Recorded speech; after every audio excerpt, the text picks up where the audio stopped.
म्हणजे कुलाचार काय, कुलधर्म काय, किंवा महाराष्ट्रातील आपल्या ज्या कुलस्वामिनी आहेत यांच्याबद्दल पण खूप लोकांना माहीत नाही. शिवाजी महाराजांना ही जगदंबा प्रसन्न होती आणि जगदंबेला अभिषेक करत उष्णोदक स्नानम समर्पयामी शुद्धोदक स्नानम समर्पयामी. हा काय प्रकार आहे? म्हणजे नवीन पिढीला हा जाणून घ्यायचा आहे नक्की अंगात येणं किंवा संचार हे काय. आणि तेव्हापासून तिचा नामोच्चार झाला आई राजा उधो, आई राजा उधो.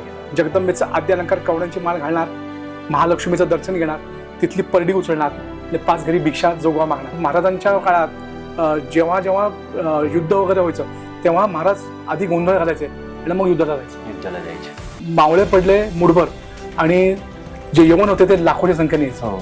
आणि आपण म्हणतो की तो रावण वाईट होता वगैरे, पण एवढा शक्तिशाली माणूस मला हे करायचा, त्यांनी ते देवीचीच उपासना केली. आणि जेव्हा आमचा गोंधळ चालू झाला त्या होमातनं 7 फूट अशी ज्वाला निर्माण झाली. अगदी मला वर्ष 1.5 वर्षातच माझी एक वास्तू पण झाली. हे सगळं गोंधळामुळे म्हणलं माझ्यामुळे काय झालं नाही. सध्या फोकलोक कार्यक्रम असतो त्याच्यामध्ये जे संबळ वादन करतात त्या माझ्याकडनं शिकून गेले. तुमच्याकडनं शिकून.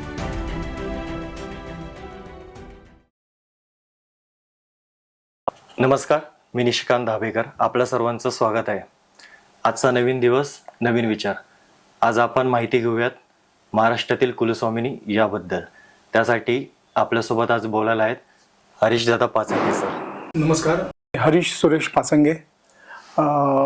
गोंधळी व्यवसाय मी गेली 40 वर्ष पुण्यामध्ये करतोय आणि आज निशिकांत सरांनी आज या पॉडकास्टसाठी मला बोलवलं आहे. तर आज आपण या देवीची माहिती सादर करू. यस सर, नमस्कार. खूप दिवस झाला हा विषय डोक्यात होता की आपण चर्चा करतो नॉर्मली की आजच्या पिढीला या गोष्टी काय माहिती नाही आहेत. म्हणजे कुलाचार काय, कुलधर्म काय, किंवा महाराष्ट्रातील आपल्या ज्या कुलस्वामिनी आहेत यांच्याबद्दल पण खूप लोकांना माहीत नाही की आपण का करतो, कशासाठी करतो. तर त्या गोष्टीबद्दल थोडी माहिती काढत असताना मला तुमचं ह्याच्या क्षेत्रातलं नाव समजलं. त्यासाठी तुम्ही पण आलात, ह्यासाठी मी तुमचं मनापासून आभारी आहे. धन्यवाद सर. तरी सर आपण चालू करूयात या विषयावरती की महाराष्ट्रातील कुलस्वामी कुठल्या, म्हणजे कसं काय कुलस्वामीने आणि त्यांचं कुठं स्थान वगैरे असे रिलेटेड. आपल्या महाराष्ट्रात 3.5 कोणी शक्तीपीठ आहेत. हो. तर प्रथम पीठ आहे त्या माहूरगडचं. माहूरगड यामध्ये ही जी देवी आहे हिला प्रथम पीठ म्हणून संबोधलं जातं. त्याचं कारण असं आहे की तिथे बऱ्याच शक्ती देवतांची स्थान आहेत. हो. तसं तुमचं परशुरामाचं मंदिर आहे, त्याच्यानंतर अनुसयेचा डोंगर आहे आणि अनेक तिथून जे या शक्तींची निर्मिती झाली असं समजलं जातं. म्हणून हे मूळपीठ म्हणून संबोधलं जातं. तिथं त्या देवीला विडा, तांबूल विडा म्हणून दिला जातो आणि ते मुखामध्ये ठेवला जातो आणि नंतर त्याचा प्रसाद हा सर्वांना वाटला जातो. म्हणून दत्त जन्मस्थान त्या ठिकाणी, म्हणून हे मूळ पीठ म्हणून समजलं जातं. दुसरं पीठ म्हणजे तुळजाभवानी. तुळजा म्हणजे त्वरित आणि भवानी म्हणजे भावदुःखाचा नाश करणारी. शिवाजी महाराजांना ही जगदंबा प्रसन्न होती आणि भल्या पाठी शिवाजी महाराज या जगदंबेच्या दर्शनात जात. 108 जणांचं पाणी एकत्र केलं असं कल्लोळकुंड त्या ठिकाणी. त्या कल्लोळामध्ये स्नान करत आणि ओल्या वर्षाने या जगदंबेच्या गाभाऱ्यात जात. सर्व अलंकार बाजूला जगदंबेचा आद्य अलंकार कवड्यांची माळ ही महाराजांनी कधी शरीरा वेगळी केली होती. कवड्यांची माळ आता पण कवड्यांची माळ त्यांनी शरीरा वेगळी केली नाही. जगदंबेला अभिषेक करत उष्णोदक स्नानम समर्पयामी शुद्धोदक स्नानम समर्पयामी शाळंकृत पूजा करत पेटाऱ्याचे दागिने या जगदंबेला अर्पण केले. आता ते दागिने सुद्धा चोरीला जाऊ लागले. आपल्या महाराष्ट्रामध्ये वाईट परिस्थिती चालू आहे. परंतु या महाराजांनी या देवीकडे काही मागितलं नाही. या जगदंबेला काय सांगितलं, जय जगदंबे सखाला रंभे नमितो मी तुला आणि विघ्नाचा नाश करणारे आंबे वरद असं दे मला. विघ्न होतो यवनांचं अजून चालूच आहे. आपण बघतो जगदंबेला शरण गेले आणि जगदंबेला काय सांगितलं की या माझ्या हिंदूंचं रक्षण कर. मग जगदंबेने केलं काय, तर भवानी तलवार दिली आणि या महाराष्ट्राचा कोण गौरव केला. म्हणून हे शक्तीपीठ म्हणून निर्माण झालं. तो राजा होता म्हणून हे राज्य राखलं गेलं. आणि तिसरं पीठ म्हणजे आपली करवीरवासिनी महालक्ष्मी. शाहू राजांना प्रसन्न मोठा देह दिला, राजवैभव दिलं. पण राजाला थोडासा विसर पडल्यावर त्याला काय सांगितलं की आपणास म्हणून हे मोठं व्हावं या विश्वाहून दाखवतं आणि ईश्वर राखील गोमोठं शिवाच्या पायपती.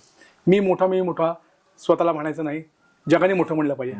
राजाला दिली प्रचिती, गळ्यात घातली माळ, हातात दिली परडी, राजाला आज्ञा केली जा राजा आणि 5 घरी जोगवा माग. आणि तेव्हापासून तिथे नामोच्चार झाला आई राजा उधो, आई राजा उधो. हे फक्त कोल्हापुरात. कोल्हापुरात. अजूनही त्यांचे वंशज येतात, शाहूराजे कधी येतात आता शिरंगण्या दिवशी दसऱ्याला. हो.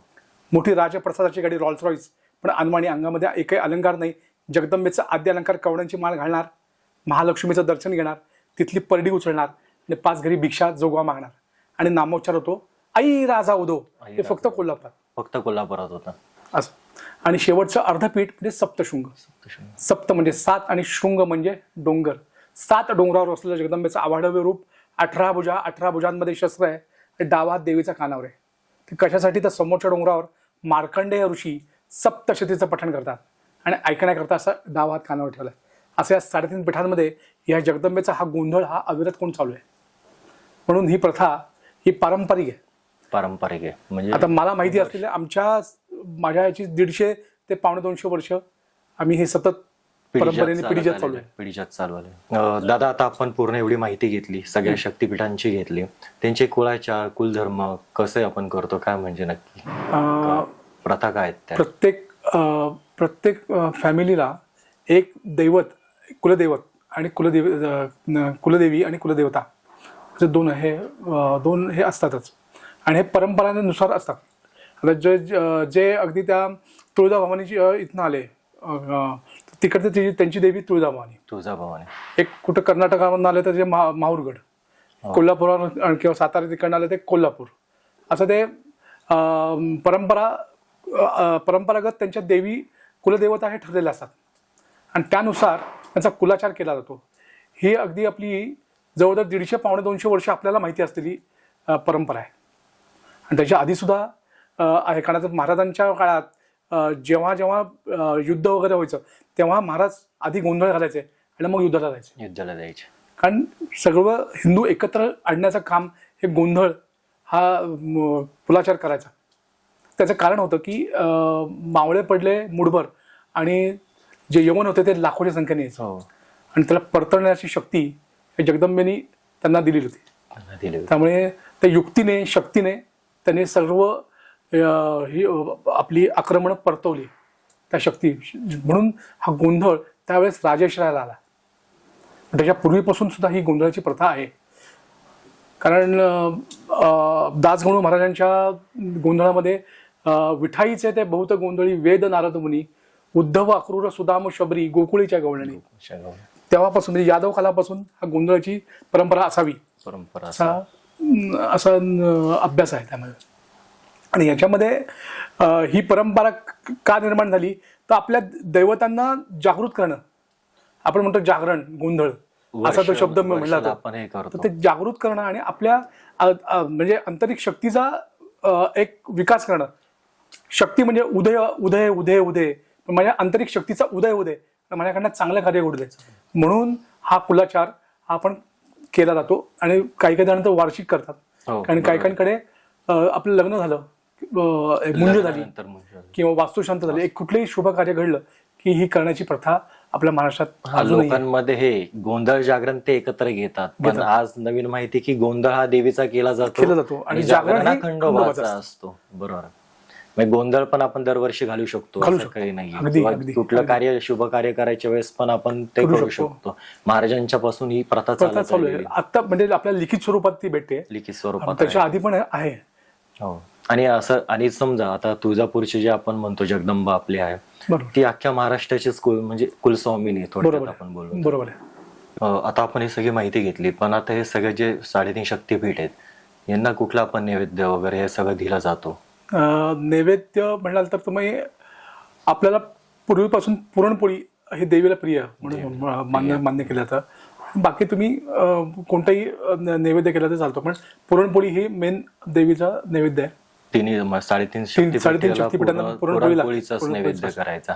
आणि मांसाहार वगैरे हा जो प्रकार आहे, हा मांसाहार हा फक्त दैत्यांसाठी आहे. आणि जेव्हा महिषासुर मर्दिनीने जेव्हा राक्षसाचा वध केला तर त्यांनी मला त्याला सांगितलं की आई, तुझ्यामुळे माझ्यामुळे तू आज उदयास आली आहेस, तर माझं नाव तुझ्या पुढे लागलं पाहिजे, म्हणून महिषासुर मर्दिनी असं नाव झालं. आणि तुझ्या वेळेस माझंही खाद्य पाहिजे म्हणून ते बळी दिला जातो.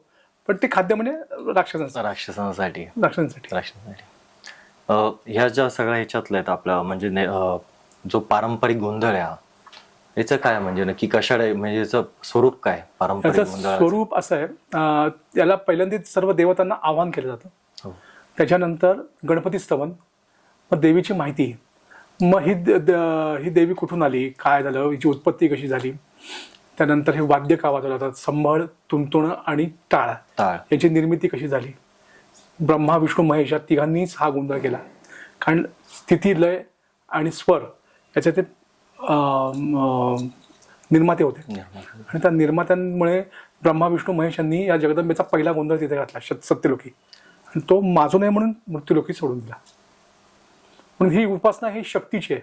शक्तीची उपासना. शक्तीची म्हणजे येणारी स्त्री. आता गोंधळाला आपण जेव्हा आपण गोंधळ करतो येणाऱ्या स्त्रीसाठीच आहे, कारण तिला शांत करायचं की आता ती तिकडनं इकडे आली आहे, तर त्यामुळे तिचं मन भांबवलेलं असतं. मग त्याच्यामध्ये ही जेव्हा आपण गोंधळ करतो त्यामध्ये विनोद असतात, त्याच्यानंतर प्रबोधनकारक हे असतं, त्याच्यामुळे ती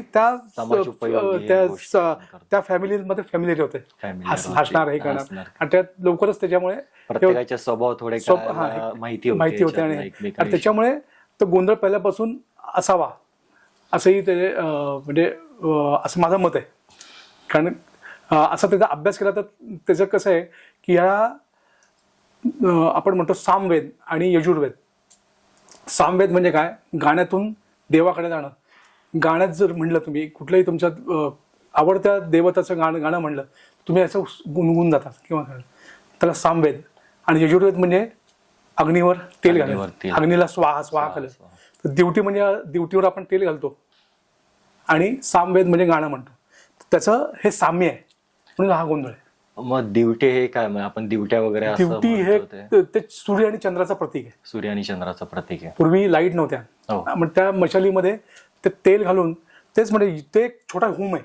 हो, आपण माझं हे होऊ दे, माझं ते होऊ दे, स्वाहा स्वाहा, ते आपण आपल्या मराठी भाषेत करतो.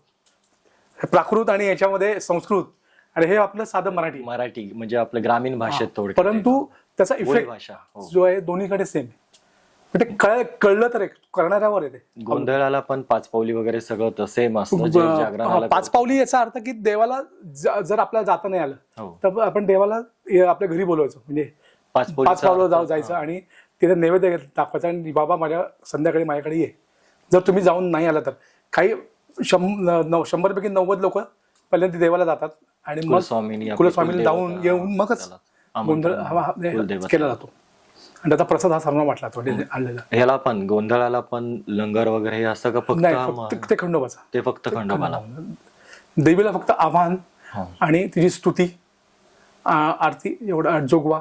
गोंधळाला एक तर पुरणपोळीचाच नैवेद्य, पुरणपोळी इथं नाहीच या गोष्टी. खंडोबाच्या वेळेस आपण या गोष्टी, खंडोबाच्या वेळेस आणि ह्याच्या वेळेस आता काही काही प्रथा असते, प्रत्येकाची प्रथा वेगवेगळी. देवीला पण बळी दिला जातो, खंडोबाला पण बळी दिला जातो. अशा वेगवेगळ्या प्रथा आहेत, ज्याच्याकडे आहेत त्या आहेत. पण आता जवळजवळ 99% लोकांनी बळी ही प्रथा बंद केली आहे. आता फक्त त्याच्या नावाने पैसे वाहतात देवस्थानात, आणि कारण आता बरेच जणांनी ते बंदच केले. आताच नवरात्र झाले. आता नवरात्रामध्ये काय म्हणजे एक शक्ती जागृत असते का आता? नवरात्र 9 दिवसांमध्ये ते नवरस आहे, आणि 9 दिवसामध्ये ह्या देवीनी जेव्हा श्रीराम रावणाला मारायला गेले तेव्हा रामाने 9 दिवस उपवास केला. आणि आपण म्हणतो की रावण वाईट होता वगैरे, पण एवढा शक्तिशाली माणूस मला हे करायचा, त्यांनी ते देवीचीच उपासना केली. त्यामध्ये नवरात्र उत्सव त्यासाठी आपण केला. रामाच्या शब्दासाठीच हे देवीने वेगवेगळे अवतार घेतले. हे जेव्हा राम वनवासाला होते तेव्हा ते तुळजापुराशी इथे आले. त्यांची कुलस्वामिनी देखील तुळजापूरच. पण मग रामाची परीक्षा घेण्यासाठी देवीने काय केलं, देवीला पाहिलं आणि रामाने पहिलं म्हणलं की तू का आली आई म्हणून तू काही, जा गाई म्हणून जानाई, बोल गाई म्हणून बोलाई, फिर गाई म्हणून फिरंगाई, अशी त्याच्या रामाच्या शब्दावर त्या देवी निर्माण झाल्या. उपकुलदेवता निर्माण झाल्या सगळ्या. थोडक्यात आमची दाबेकरांची नवलाई देवी, बऱ्याच जणांची वेगवेगळ्या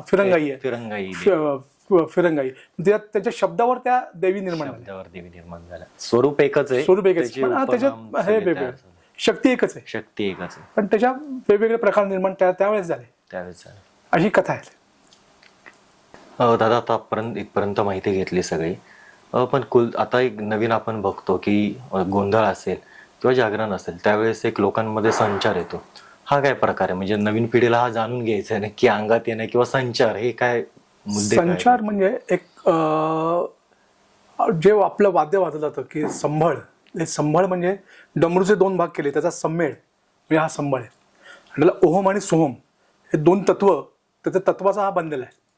तर जेव्हा तो घुमार येतो तेव्हा प्रत्येक जणांना ते आनंद म्हणजे एक त्याची एक लहरी निर्माण होते. तयार होतात. त्या लहरी इतका आनंद निर्माण करतात की साधा न नाचणारा माणूस सुद्धा असं त्याला हे करतो.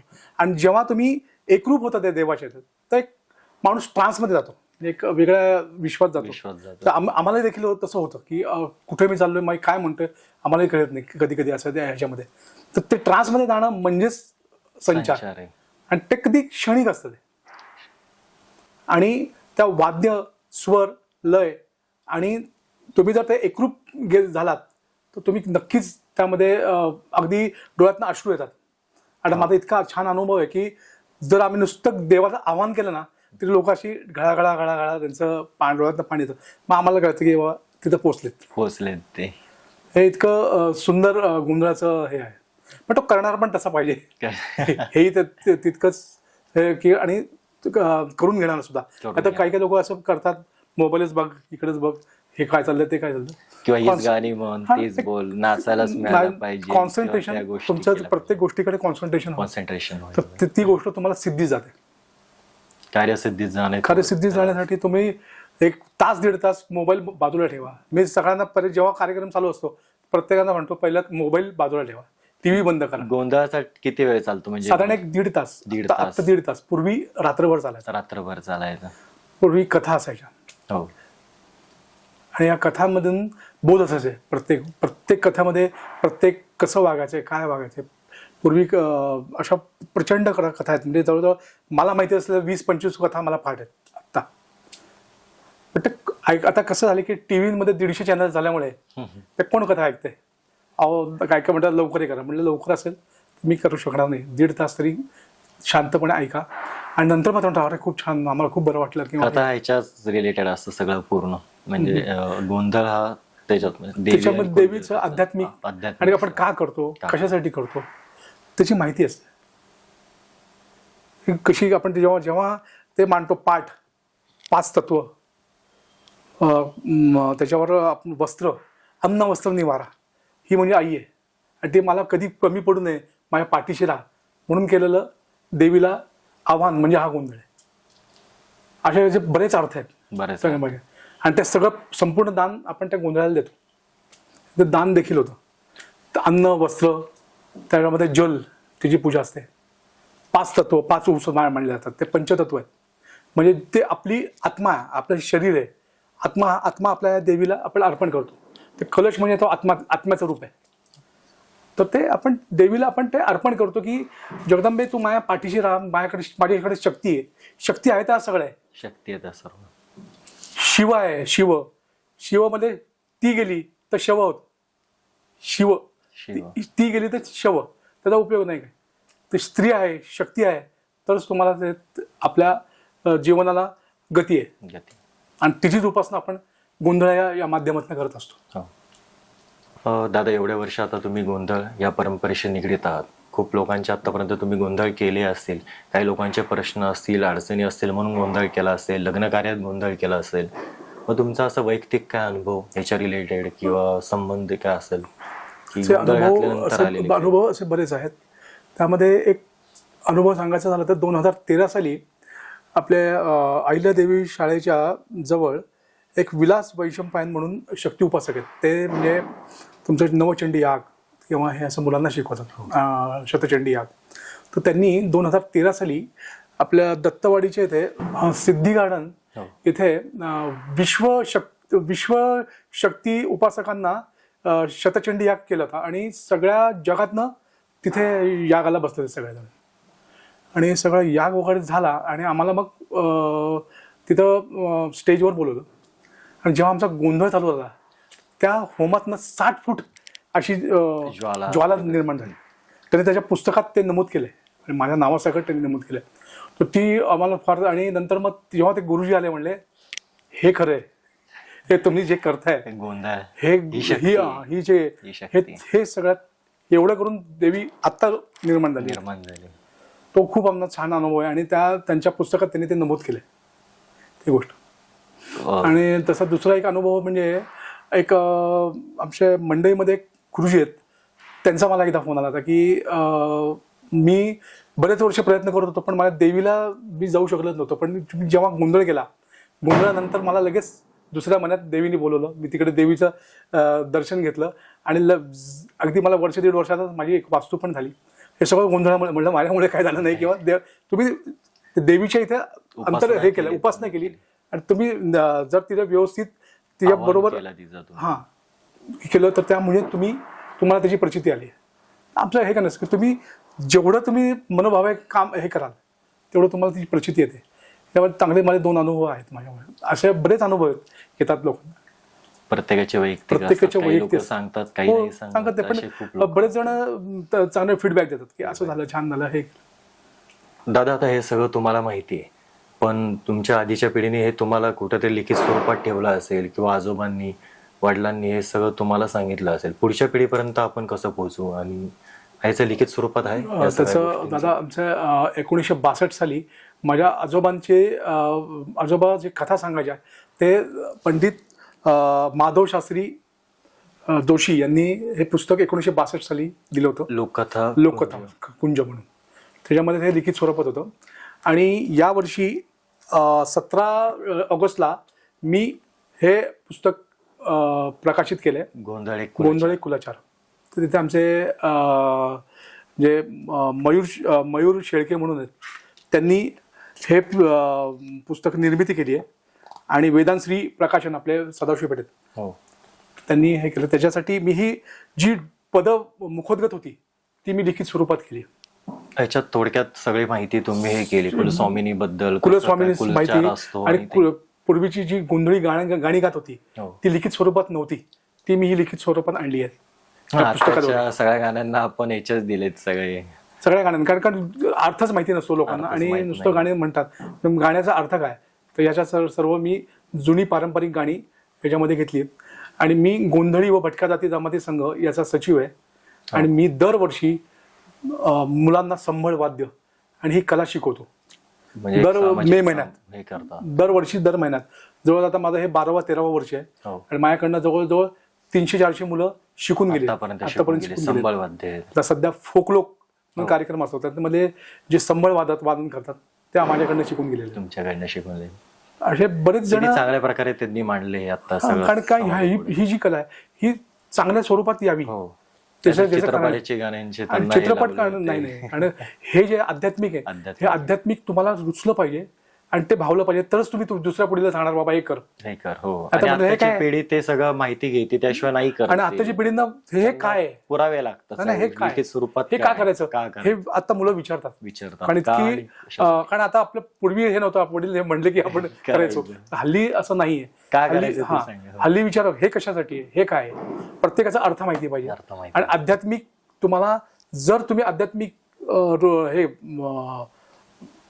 रुची वाढवली किंवा तुमच्या आध्यात्मिक तुमच्याकडे प्रगती झाली तर तुम्हाला किती संकट आली तर त्याच्यावर मात करण्याचं ताकद हे जे तुमचं अध्यात्म म्हणून हे कुलाचार हे सगळं आपल्याकडे आहे पण लोक ते करत नाहीत किंवा करणाऱ्यांना पण माहिती नसतं आपण काय करतो. अशी फार मोठी वाईट परिस्थिती आलेली आहे. पण त्यातनं आम्ही लोकांना जागृत करत असतो, हे शिकवतो. तर आमच्या समाजामधले जवळजवळ 70-80% मुलं शिकलेली आहेत, त्यामुळे ह्या मार्गात येतच नाहीत. आता मी स्वतः इंजिनियर आहे, मेकॅनिकल इंजिनियर, गॅरेज आहे, तुम्ही आला पण मी ही कला माझ्या वडिलांनी सांगितलं की ही पुढे कमी होणार आहे, तू हे शिक आणि हे शिक, तुला काही कमी पडणार नाही. आणि खरंच मला काही कमी पडलं नाही, करत नाही. आणि आध्यात्मिक शिक्षणासोबत तुम्ही हे करू शकता. आणि त्यामुळे मी हे शिकलो आणि ही कला पुढे घेत असताना याचा अभ्यास देखील केला की आपण का करतो, कशासाठी करतो, कुठून आपली ही उत्पत्ती काय, हे काय. तर सारखं त्याचं हे चालू असतं. या नामस्मरणाने तुम्हाला कधीच कमी पडत नाही, हे अगदी मला काही नाही त्याचा जमलं अनुभव तर तुम्ही आहे. नामस्मरण तरी नामस्मरण केलं कुलदेवते. काही कमी पडत नाही. ह्या त्याचा चांगला अनुभव आहे ह्याच्यातनं.